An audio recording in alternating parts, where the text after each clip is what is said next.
if people emphasize the getting of goals, they're making people more attached, meaning more subject to conditioning by the environment instead of setting them free to have real free will and choice.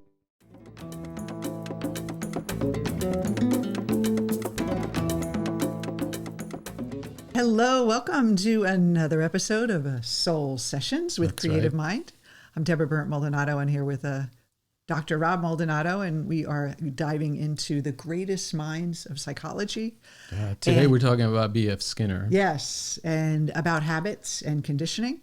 But before we get started, I want to remind you to subscribe to our channel. If you're watching us on YouTube, there's a little button here in the corner. Click on it and subscribe. Also set up the alerts. There's a little bell there. Click on that and you'll get alert every time a new podcast episode is released. If you are listening to us on any of the podcast services, Spotify, iTunes, and all those other wonderful services that host our podcast, please be sure to subscribe so you don't miss another episode, and actually go back and see previous episodes of all these great minds of psychology that we're covering today. So who's the great mind of today, Rob? Yeah, so before we get into it, I wanted to give a shout out to our evolving entrepreneurs. Yes. We love you guys. You're doing great work. Keep it up. Our evolving entrepreneurs are our graduate group that are moving into putting their passion into action, and they are actually going out and making difference in people's lives and making great success. So B.F. Skinner, if you ask most people who is the biggest psychologist, most influential psychologist besides Freud, most people would say Jung, Adler, maybe Bandura, maybe Pinker, so people that are in the popular kind of imagination and the popular culture. They won't mention B.F. Skinner. He's like the black sheep of the psychology family. Yeah, well, we'll talk about why that is. But B.F. Skinner, his work is everywhere and is used by almost everyone in psychology and in culture. His work was very influential. And we're still kind of debating his contributions, and we'll see why as we go along. But anyway, he was born in 1904, so a long time ago.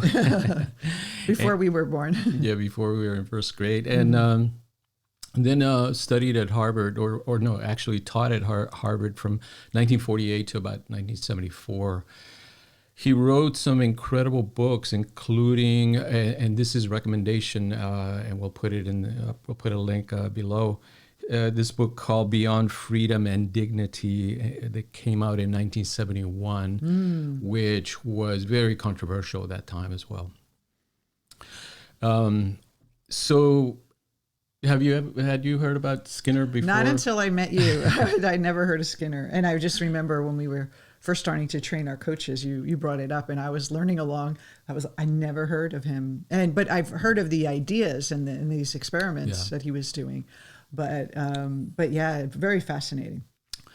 Yeah, so he's considered a behaviorist, of course, and he wasn't the inventor of behaviorism, but he was definitely its most vocal proponent of it, and then he elevated behaviorism to a really high level, to where for a long time, or for a while there, it appeared that this was going to be the way psychology was going to be done from now on. It just seemed like it had that power, that scientific backing that just made it incredibly important. Well, before, for our laymen out there, could you define behaviorism? Because people are, have studied psychology, they know what it is, but just for our lay fans out there that so familiar with in psychology, there's different models. A lot of people think, well, psychology must be one science, right? And everybody agrees on that. No, it's actually many schools, each with its different perspective on what the mind is, what behavior is, and how to work with that behavior. Then clinical psychology that takes from those models and develops different therapeutic modalities. And one of them is still behaviorism. Now it's mainly cognitive behaviorism. So it's kind of a compromise between cognition, meaning what's going on in the mind and our thoughts and emotions, and how do we look at behavior. So behavior meaning our patterns, our habits, what we're doing, and the cognitive is what we're thinking. And Yes. most people, like in the modern world, even pop psychology is all about think positive, and then you do positive things, and your thoughts and feelings create your actions and reactions, and we get into these conditioned patterns. What he was looking at was not the mind, just pure behavior. So just action. So observing something you can observe with your senses versus you can't like read like someone's mind, but you can watch their behavior. So that's how I think it's very. I just wanted to clarify because it. Yeah, absolutely. For him, if you would ask him about the mind, feelings, thoughts, he'd say, show me those things. So where can I see them? If you can show them to me, I'll take them into consideration. But because you cannot show them and weigh them and measure them, they're essentially useless to us. And did they have brain scans and things like that where they would be able to measure like the kind of the synapses back then? But he didn't even consider that. Yeah, at that time, it was in a primitive stage of development. Oh, okay. So there wasn't these fancy MRI machines. So we couldn't what we have today. So we have to think about when these greats came up with their system, they don't have the benefit of all the things we know today, like of genetics and brain activity. But they certainly, let's say he knew about the brain and the functioning of the brain. I mean, by that time, it was well established. But you couldn't like watch it. There was neurotransmitters. Yeah. He would simply say those are correlates, meaning they correlate with behavior and thought, but they're not necessarily evidence of that thought patterns and emotions going on in the human being. Okay. But so anyway, behaviorism goes back to Pavlov. So everybody has heard of a Pavlov's dog, and it's classical conditioning, meaning there's an association between an event and the reinforcer. So the reinforcer is the food. The event would be a bell. So that the dog learns when somebody rings a bell, what follows afterwards is food. Well, you see this now, like in those pet videos on YouTube. The owner like just shakes the box of dog food. The dog remembers that sound and rushes to the bowl. So that would be a similar idea. That's right. That the animal, the organism, human beings as well, we associate what happens right before we get the reinforcer. And so we learn. Is that why when I put vanilla candles out that I get hungry? I want dessert. Yeah. When you smell food, when you hear the clanging of the dishes in the kitchen, something is activated in you, right? You start to anticipate the food. Well, what they do in restaurants when people walk by, they're pumping the smell of the food out onto the street. So when people walk by, they're like, "Ooh, that smells good. I want to go in." So again, that's the same. We're just as conditioned with food as a dog or a mouse. Oh, absolutely. This is a powerful mechanism. That's why it's so influential, because we cannot discount it. It's operating continuously and it's everywhere. But again, people don't remember where it came from, except for Pavlov. Pavlov, I think, is more well known than Skinner. But Pavlov kind of initiated this idea, and he was a Russian physiologist. He was interested. He young, like earlier on, or earlier on. He was studying animals and conditioning, and so he kind of published these ideas, and then other behaviorists took it up in America and kind of made it their own. So, can classic conditioning be also like something that happened like in a war, and you hear like a helicopter go by and you were in a war, and so every time you hear a helicopter you kind of feel danger? Would that be that's right. a classical conditioning? Yes. Okay. That's association, essentially. Yeah, it's associating an external event making you have an internal experience. Right, but notice that the sound is not necessarily truly linked to the reward. In other words, sound is not really the food, right? Mm-hmm. But because it's associated in the mind, then it triggers that response. Well, it's associated with preserve the body, which is sort of a protective mechanism, versus going toward pleasure, which would be kind of like, I'm going to make sure I'm safe. Yes. Would that be a Yeah, way? so in the animal model, the dog would salivate at the sound of the bell instead of the sight of the food or the smell of the Okay. food. So before it even happened. Okay. Before even the reward is truly there, now the sound, which is kind of a neutral thing, elicits a very powerful biological response in the animal. So it's the same principle. Yeah, and I think the point I'm making is that we're conditioned both with a positive stimulus and negative stimulus. Yes, we'll get to that because that's where Skinner comes in. So he takes some of these ideas, and there was this guy named Watson who, before Skinner, who had really kind of popularized behaviorism in America and kind of proposed Popularized behaviorism in America. Yeah, it was very popular at that time. Like they were on the cover of Time and all that stuff. You know, these were big, important people at that time. So Skinner comes along, and he says, "Well, let's look at behaviorism and think about developing a science, developing psychology as a true science, because if we can observe it, we can then now use it to create a real science of behavior."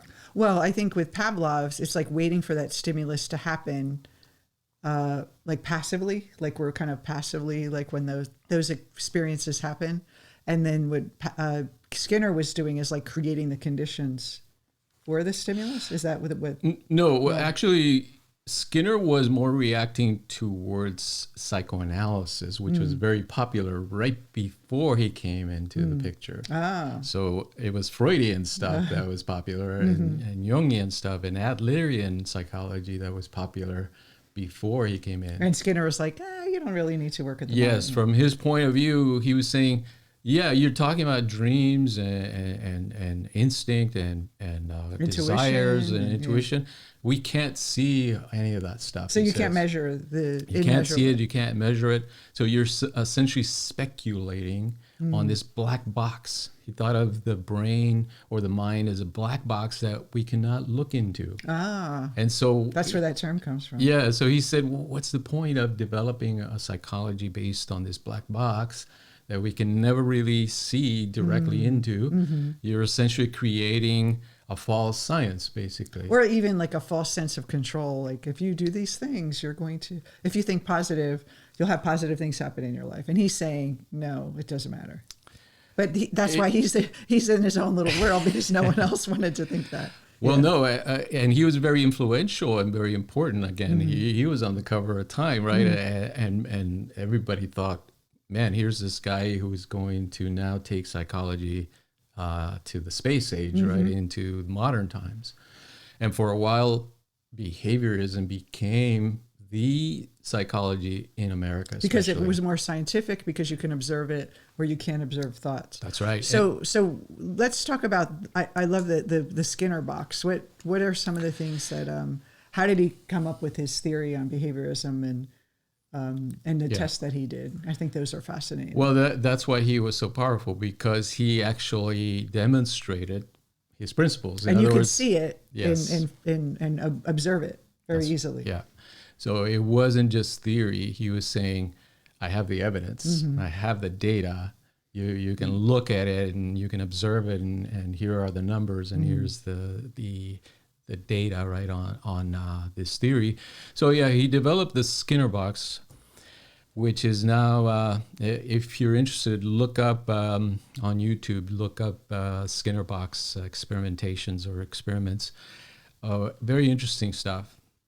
So essentially, he would put a rat in a box, and in the box was a little lever, just a little lever that the rat could push with his little paw. Every time the rat pressed on the lever, little food pellet would come out of a slot, and the rat would eat, essentially get a reward, right? So the rat learned that if I press the little lever, I get a reward. So what would he do? Of course, he'd press it, and get satiated with food. And the rat felt in control because it can control, if I do this, I get this. And it gave the rat like more confidence and a sense of control that it can feed and eat whenever it needed to. That's it. Yeah. So he called this, for him, this wasn't classical conditioning. This was operant conditioning. Because the rat is creating these... Through the behavior, yeah. Getting rewarded. Versus waiting for the pellet to just drop.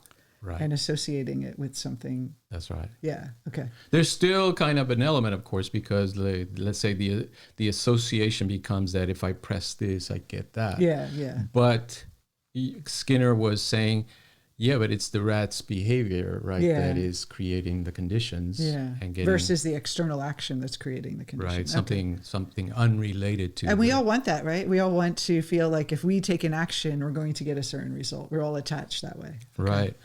So anyway, he developed this up to a very high science to where he was measuring like, okay, what if I alter the reward pattern? That if only after the rat presses the lever 5 times will it get a reward? You know, what will happen then? Will the rat still learn?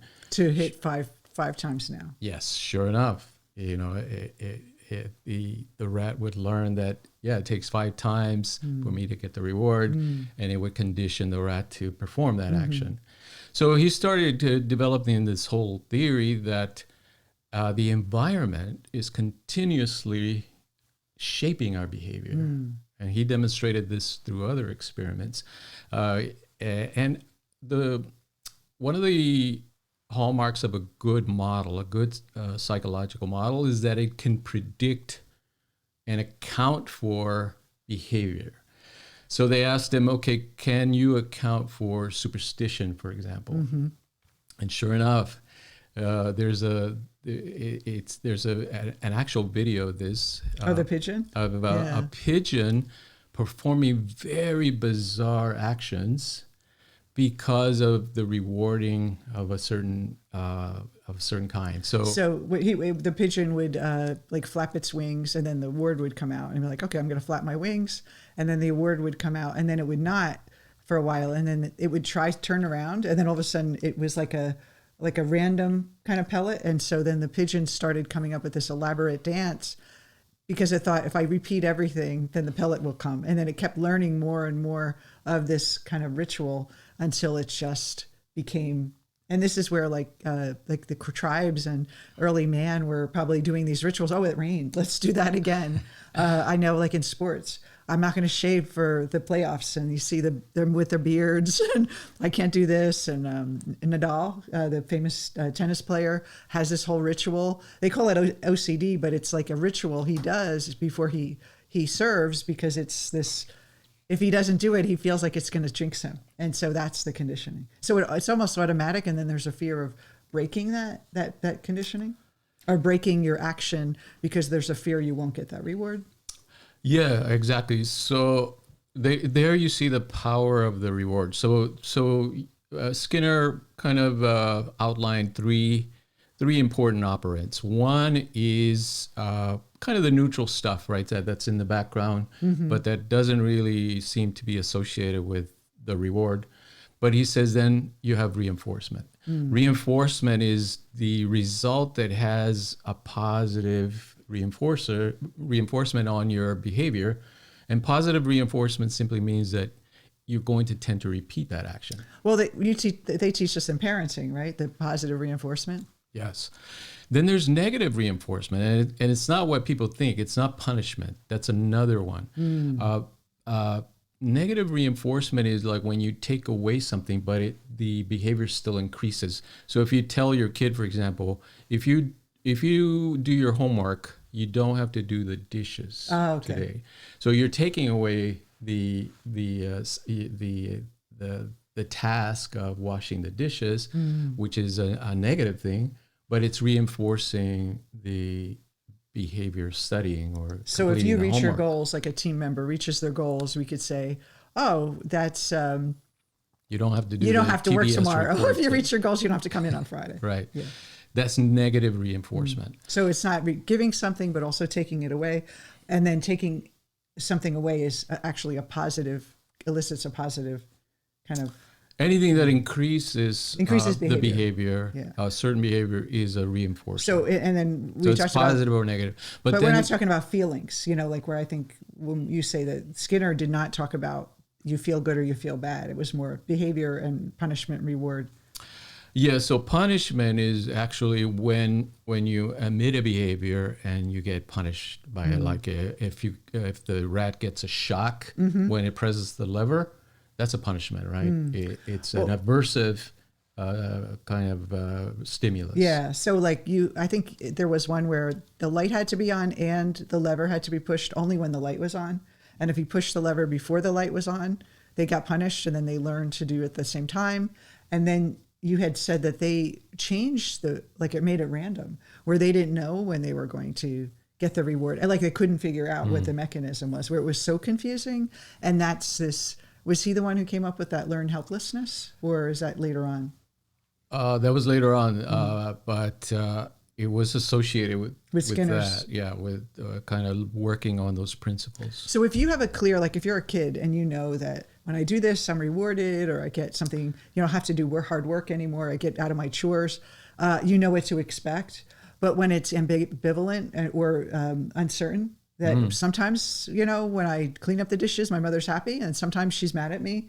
And then you just kind of wonder, it's that uncertainty that drives anxiety, because you don't know what to choose. So when people have that feeling of anxiety or they can't make a decision, they don't feel like the locus of control is in them.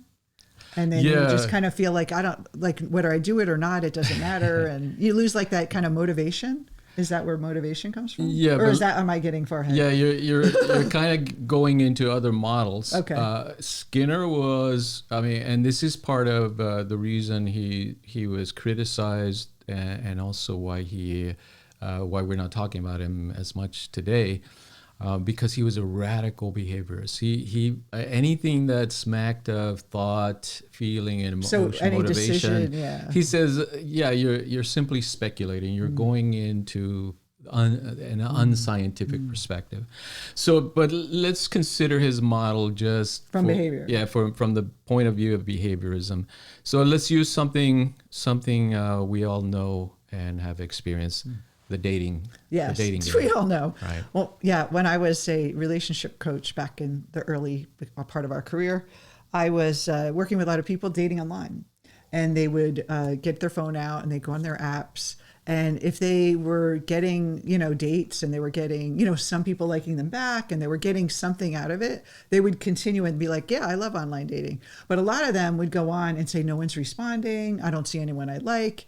And then they're less likely to repeat that behavior. Like they think, yeah, I'm not going to do apps. Dating apps don't work for me. And so it's that kind of, they didn't get the little pellet of, hey, I'm interested, or get the date, or get even any response. Or they're looking on and saying, there's no one I'd want to talk to anyway. They would stop that behavior without thinking, it was like a conditioned response. That's right. And then, and even going on dates, they would go on dates and they would have a bunch of bad dates, and they'd be like, oh, I'm here trying to find love. I'm trying to get this reward and I'm getting nothing. So let's just give up on dating. And I see so many people do that too. So giving up on something when they're not getting the result. Work, like you talk about the pellet. If I push the lever and I get the pellet every time, think about how conditioned we are as a society to go to work every day. And if I work 60, 70 hours a week, I get that promotion. And, I want to commute, and then I want a bigger house. So I want to commute, and then I work harder. I'm going to get a bigger reward. And then we create these golden handcuffs where we just are conditioned to be at work to get the paycheck from someone else. And even if we're stressed, even if it's not a full reward, we're going for that paycheck, and that's the pellet that we get. And that's why I think, there's so many unhappy people at work, because it doesn't have that meaning to it. They're just acting out of that operant conditioning. Yeah, money is a powerful reinforcer, and the paycheck, of course, that you get at the end of the 2 weeks or the month, is reinforcing the behavior of showing up at work on time, pressing the keys, just like the little mouse pressing the lever. Yeah. I got to check in with the check, put your time card in. And I don't think they use time cards anymore, but there's some people in the service industry that use them. they still do. Yes. Not everyone's an executive like you, right? Okay. So this reinforcement is very powerful. What it does, again, it increases the likelihood of you performing that action. Mm-hmm. That's what reinforcement means, that it makes the behavior stronger. Mm-hmm. So it's a very powerful system of conditioning. Well, what's interesting in leadership, some of the things I learned from being a leader of a team is find out what motivates your team. Do they like time off? Do they like money? Do they want just appreciation? Like everyone's motivated by everyone's palette is different. Sometimes it's not money. They're motivated by having a creative input, so it's like finding what that motivation is, and it's operant conditioning. They'll more likely to do it if you're rewarding them for that service. Also too, speaking of money and that kind of tie to the paycheck, I think for me, it was very, very scary to leave that conditioned response. Like I know if I went to work and I had a job, I would have insurance and I would have a steady paycheck and a predictability. And when I left the corporate world, and a lot of people can relate, leaving and becoming an entrepreneur, you can't just, show up and get a paycheck. Like it's different. You can show up at your office and you can still do the action, but now it's not coming from an employer anymore. You're the employer. So we have to kind of reorient ourselves to how do we reward ourselves as we're starting up a company and we're not getting that steady paycheck yet and it's uncertain. How do we reward ourselves and to stay on task? Yeah. Would that be a way to think about operant conditioning, like for us more likely to continue if we're getting pleasure or some kind of reward out of our action? Yeah, that's one of the kind of questions that came up in evaluating behaviorism as a model. Is what is a reinforcer for one person may not be a reinforcer for another person. Like if I'm interested in money, then it becomes a powerful reinforcer for me. But just looking at your bank account, for some people, they love the numbers and they're like, and then other people, it's like, I want more time, quality time with my family. So I'll forego the money. Give me some steady, I want some more time and quality. Yes. Or doing something I enjoy. I'll take a pay cut to do something I enjoy. Yes, that's right. That human beings are a little bit more complicated than mice and rats and pigeons. That really? We have likes and dislikes. Yeah. But Skinner thought, well, there must be like these primary reinforcers like food and sex and something tangible, right, that you can experience directly. And then there are secondary reinforcers like money that, the money doesn't give you like it doesn't fill your belly, but you can use the money and trade it in for food, which means that, okay, it's a secondary reinforcer. Secondary reward. Yeah. And the other one is dieting. And of course, when I first started as a hypnotherapist, did lots of weight loss. And one of the things that I had in common, and I always not struggle with my weight, but always was self-conscious of it my whole life. I was obsessed with, just being a certain number. And I remember just feeling so miserable all the time. And my clients would tell me, I feel like I'm being punished. And the food I love is being taken away, and I have to basically punish myself for 30 days, and then they would cut out their sweets, cut out their carbs, exercise, which they didn't like, and force themselves to do this thing, and then they wouldn't see the results right away, and then if there's no reward, then they don't stay with it, and that's why dieting really doesn't work, because you're basically with pulling away all rewards, and then you're prolonging that reward. But the mind just needs that little piece of joy, it needs to, and you want to make it a lifestyle. So it really doesn't work, because as soon as you lose, maybe you suffer for 6 months and you drop 50 pounds, but then you're going back to your old behavior again, the things you love, that conditioning, right? You're still conditioned. It doesn't get rid of the conditioning by taking it away. And in actuality, you miss it more. And then you end up doubling down when you get off the diet. And so that's that roller coaster idea. And then it's not enjoyable. You don't stick with something that you don't enjoy. So if let's say you are an entrepreneur too, and you're trying to build a business and you're doing all the things you don't like, and you're like, oh, I just want to do this to get the goodies, and you're not enjoying the process, you're going to quit. You're going to say, nah, I'll just go back to my job where I don't have to work as hard, and I'll get that like smaller reward than the prolonged reward. And like when we talk about, like, I know there's this whole idea of delayed satisfaction. He didn't look into that, Skinner. He didn't look into that because that's more of a mind. Was there anything with Skinner about delayed satisfaction, like postponing and waiting? I'm not sure. He looked at different contingencies, meaning different patterns of getting the reward, the reinforcement. But food, that's a special one, because food is not only a need, a biological need, right? But it's also tasty. And especially now that everything has sugar in it, we know sugar is a big reinforcement or reinforcer for us. And so people get hooked on food, essentially. Well, and I've worked with a lot of people that went through chemo and they lost a lot of weight. And then as soon as they were done with the chemo, they gained weight, and they associated skin thinness with sickness. And so the body, like if they started to lose weight, it almost like triggered that kind of like something's wrong. Or is that not really Skinner? Yeah. And then you also have kind of the social component that sitting around with friends and family is itself a reinforcement, and so you're getting reinforced in a lot of different ways. Yeah, and it's almost impossible for people to resist those powerful reinforcers. A lot of the eating was about like celebration and family, and so food has this kind of celebratory connection and a relationship. And if you're eating a salad and everyone else is eating like a big steak and pie for dessert, and you're having nothing,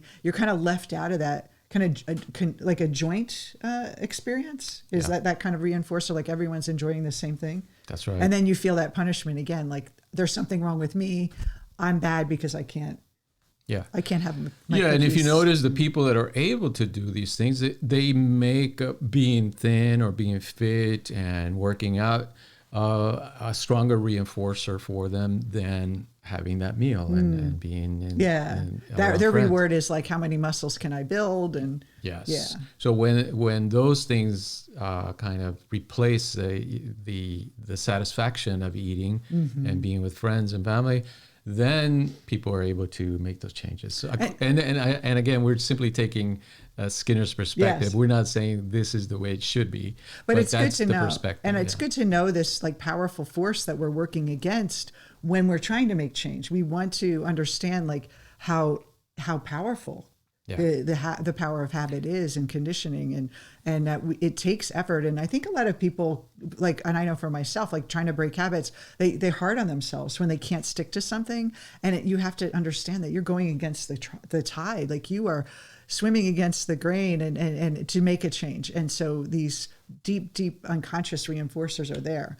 So what is possible now? Like Skinner had a very pessimistic view of this. So let's talk about his downfall then. The downfall of Skinner. Yes, the rise and fall of Skinnerism. One of them was that he was adamant about not considering the mind as an important factor in psychology, which is, of course, crazy because we're talking about, where does the behavior come from? It comes from the mind, essentially. We know that the brain is kind of ordering and directing a lot of our behavior, or all of our behavior. So I must add in that he probably didn't think about spiritual ideas, or he saw us as biological conditioned creatures. As basically. Machines. Yeah. He actually stated it in that way. Human beings are biological machines. Wow. And so it's a particular point of view, right? So he wrote that book that I mentioned in the beginning, Beyond Freedom and Dignity, which essentially where he said, we are not free. We do not have free will. If you consider that these operants are everywhere in the environment and that we're reacting to these operants, to these reinforcers and punishments, if you take that on the whole, human behavior is essentially conditioned responses, not free will. There's no way we can have free will under these conditions. And I was remember probably like 10 years ago, I was at a personal development event, a branding event a friend of mine had, and I was on stage and we were talking about just branding, and I was at dinner with the members of the presenting team, and I sat next to this guy, and he was like really pessimistic. He was like, "Oh, you do personal development," and he goes, "Don't you think like there's really no hope for people? Like it's just like just what Skinner said. They're going to be conditioned. You can thoughts aren't going to change anything." And I said, "Well, you don't understand the unconscious. You don't understand Carl Jung's theory of individuation." But I remember there are some people that adopted his theory, and they still live in that world of we're just conditioned creatures. And I was like really shocked to see. I said, "Why are you even here? Like this is all about personal." He's like, "Yeah, like I don't think there's really any chance for people." I'm like, "You have a very pessimistic view of the world and what's possible." And that's I never heard someone talk about that before, but that's probably, I'm sure there are many more out there. Well, Skinner, he wasn't pessimistic. He simply thought that's what we're going to have to work with, right? And so he came up with these ideas where he wanted to engineer society. He said, if that is the case, we can engineer society to where people get the proper reinforcements that make them act in the way we want them to act. So it's like a herd mentality kind of thing, or? Well, it's control, essentially. Behavioral control, right? What is behavior modification? It is behavioral control through environmental conditions. And so a lot of leaders or like even like cult leaders, they understand this concept. So they understand like if I give this reinforcer, I could basically control other people's behavior. Well, which is kind of... Yeah, if you look at social media, it's based on the like principle, right? What is a like? It's a reinforcer. So the more reinforcers you get, the more you want to be on social media and spend more time there. Now think about what happens to kids. Oh, the teenagers are really, they're suffering with that. They say that the earlier you go, there's a research came out that the earlier you start with social media, the lower self-esteem you have as an adult, because it lowers self-esteem. Yeah, I mean, there was the Watson, who was the precursor to Skinner, actually went and worked on Madison Avenue. Oh yeah, and advertising. Became a madman, a person that works on advertising. So the woman in the bikini on the sports car, sell the men the sports car, and and women in their like ball gowns doing vacuuming to sell the vacuum cleaner.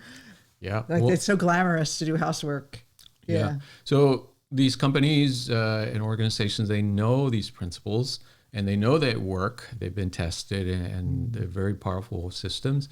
They're applying them in social media and to get you to spend more time online and on their platforms and stuff. But we just saw that movie Air with Michael Jordan, and so a kid buying a sneaker and they're kind of associated with Michael Jordan is a positive reinforcer. So they would use the celebrity and I'm just like them, and it's a positive reinforcer.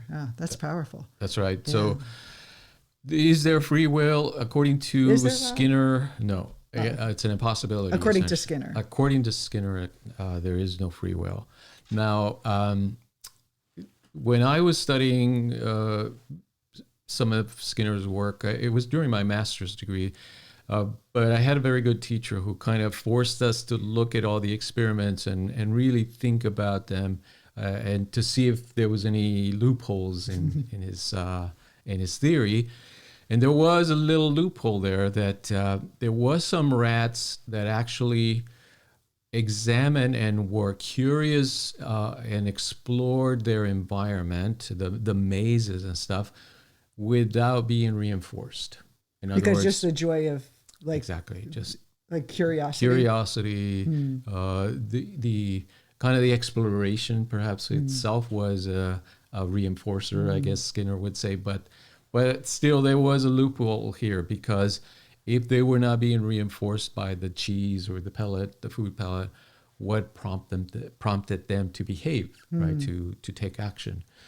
And so I started to see that, hey, there's a little gap in his thinking. It's not there. 100%. Not 100%. Yeah.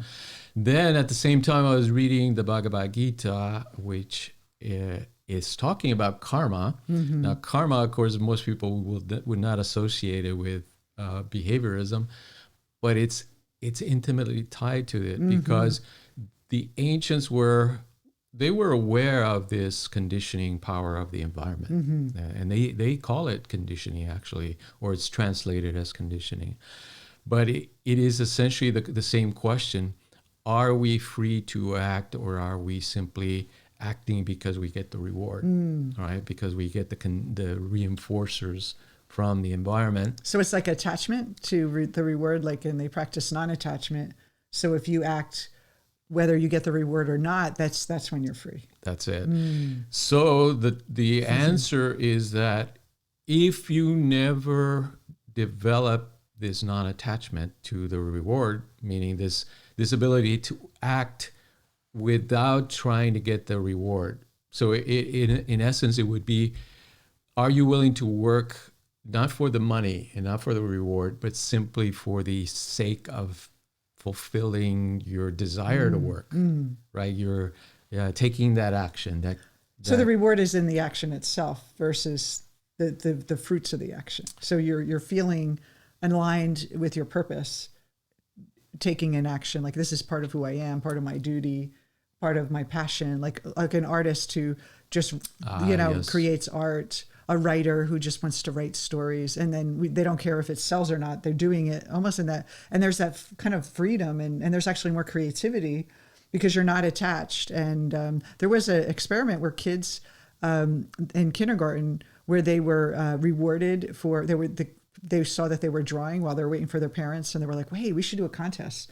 And so as soon as they attached a reward, the kids interpreted it as work, and they didn't find it fun anymore. So it has giving a reward sometimes can have a negative effects, because now, like, that kind of negative response, it's not a reward. It's like, now I have to work for this, and now I have to, do this thing that if I don't, I'm not going to win, or because there's like a competition involved. Yeah, that's more the psychology evolved into social psychology later on, and that kind of the marshmallow experiment or the creativity experiment, where if you give people a certain incentive that is external, they don't tend to be as creative as if the action comes from their own curiosity and their own willingness to express it. The ability to play and just have no agenda, I always find that my most creative ideas where I'm just like not thinking about a certain goal that I'm trying to reach, but more like, oh, wouldn't it be fun if I did this or that? And it's like, it comes from a different place.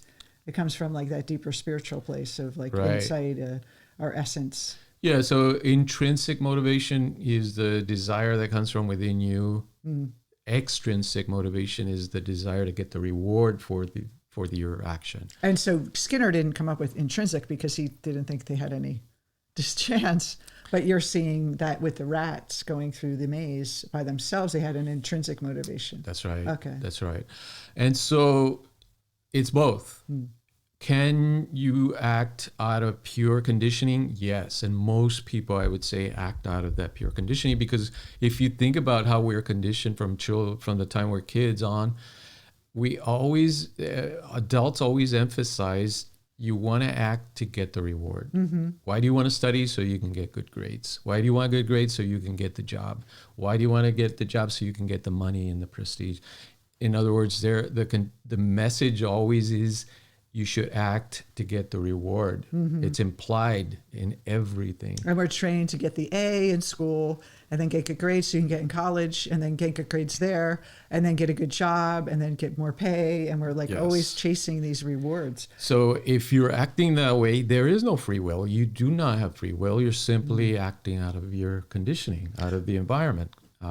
Whereas if you are able to drop the attachment to the reward and act from intrinsic motivation for the things that you want to experience, then you have free will. What's really interesting that you say that is because before I met you, I was acting to, when am I going to meet the person? When am I going to meet the person? And when I joined the dating service that we met, I said, I just want to meet interesting men that I can have an intellectual conversation with and deep conversation with. Like, I just want to meet interesting people. And if it turns out to be something great, but I just feel like I want to have like deeper conversations. I was learning about the unconscious with my hypnotherapy, and I was just kind of feeling that hungry for just like just having those conversations. And then who's the first one to show up is Dr. Rob, who talks about the collective unconscious. I'm like, I set the intention that I just wanted to have like these deep conversations with someone. And I would enjoy dating just to get to know other people and just kind of have that less of an attachment. Are you going to marry me tomorrow? Do you want kids? Do you want to, what's your future like? It's more like, hey, let's just get to know each other. And I think those people that are, whether you're in sales, whether you're in dating, to have that non-attachment to meeting people and not having an agenda for other people. And you're just kind of coming from that place of, let's see what this relationship evolves to. It just is so much freer. And so in work, then the principle would be if you can work for passion, for your vision, instead of working for the money and the prestige, then you're free from that conditioning. And then you can, and some people kind of protest here and say, well, that means I won't get any money and I won't get any prestige. No, as long as you take the actions, the rewards will be there. You're simply dropping that attachment to it. In other words, you're not doing it for that external reward. You're doing it from the intrinsic motivation. And it's less suffering because when you're attached and you don't get the reward, it's like a painful experience. But if you're not attached, when you do have it, it's great. If you don't have it, great. You're not like up and down and anxiety. The last one, dieting too. For me, what changed when I was younger, I'd like weigh myself like 4 or 5 times a day. I would starve myself just to stay this super skinny like teenager. And then when I started working and doing something I loved, I started working in New York. I worked for MTV, and I was like, really love what I did. I just forgot about dieting, and I just was just happy. And I ate when I was hungry. I and I ate burgers and fries, and I still remained the same weight. And I'm like, wow, I was stressing so much, and I was so unhappy. And when I just let it go, and my mind wasn't so obsessed about staying that weight, it automatically happened, because I was less attached. So our body, and there's a balance that takes care of ourselves. There's intelligence within us that takes care of us. And our ego tries to get in the way and have this agenda that interrupts actually the natural flow of getting what we really want. And then the reward is sweeter because we're not hanging on to it and waiting for it to go away, or the other shoe's going to drop when we get it. Yeah. So I still recommend reading Skinner and looking at his work. Incredibly brilliant mind in psychology. He's contributed tremendously to our understanding of behavior and the human condition. The only reason, again, we're not talking about him more is because of his radicalism in kind of emphasizing behavior and reinforcement over kind of considering the mind in its multifaceted aspect, right? That as human beings, we have dreams, we have emotions, we have ambitions that are unique, right? Yeah, they're unique, and they give life its coloring and its flavor. And so what does it mean for coaching? Because what, I've seen is like you have to like get goals and set goals and you reach goals and that whole like do, and that's, fine.